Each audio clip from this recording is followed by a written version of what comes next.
عہد کرے کہ ہم اب یہ غلط کام نہیں کریں گے. جو ہو گیا انسان ہے. انسان دیکھیں سب سے پہلے ہی انسان پشیمان ہونا ضروری ہے. اس کو پہلے وہ پشیمان تو ہو, شرمندہ تو ہو کہ وہ غلط کر رہا ہے. اب جس کو یہی نہیں پتا کہ وہ غلط کر رہا ہے کہ صحیح کر رہا ہے تو وہ استغفار کیسے کرے گا؟ جو شرمندہ ہوگا وہ آگے کی طرف بڑھے گا. طالب علم کہتا ہے میں بازار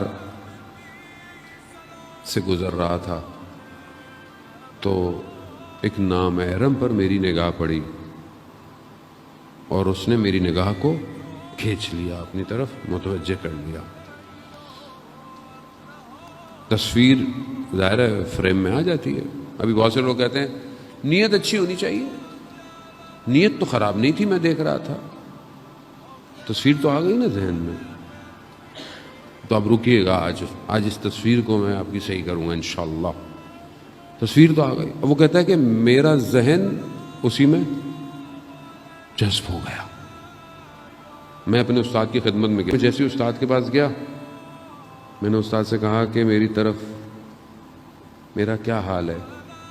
کہا کہ میں تمہیں دیکھ نہیں سکتا, تمہارے ساتھ وہ خاتون موجود ہے. یعنی ایک نگاہ 40 سال کی عبادت کو ضائع کر دیتی ہے. ایک نگاہ. ہاں فرق نہیں پڑتا, نیت اچھی ہونی چاہیے. یہاں نماز پڑھی عبادت کی, یہاں نگاہ پڑی, نور چلا گیا. نور چلا گیا, ظلمت آ گئی. اور بعض اوقات ایسی ظلمت آتی ہے کہ عبادت کو بھی کھا جاتی ہے,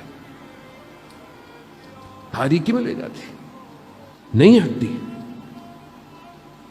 ایک نگاہ نامحرم صدیوں کے فاصلے پہ پھینک دیتی ہے. ذہن میں بس گئی. کیسے اپنے آپ کو بچائیں عزیزان محترم؟ پھر بھی خدا لطیف ہے, کریم ہے, رحمان ہے, رحیم ہے, موقع دیتا ہے. آؤ پھر آؤ, پھر جاؤ, پھر آؤ, پھر جاؤ, پھر آؤ, پھر. لیکن یہ نہ ہو کسی آنے جانے کے راستے میں اگر روح نکل گئی نا, پھر نہیں پتا, کسی کو نہیں پتا اگر روح کب نکل جائے.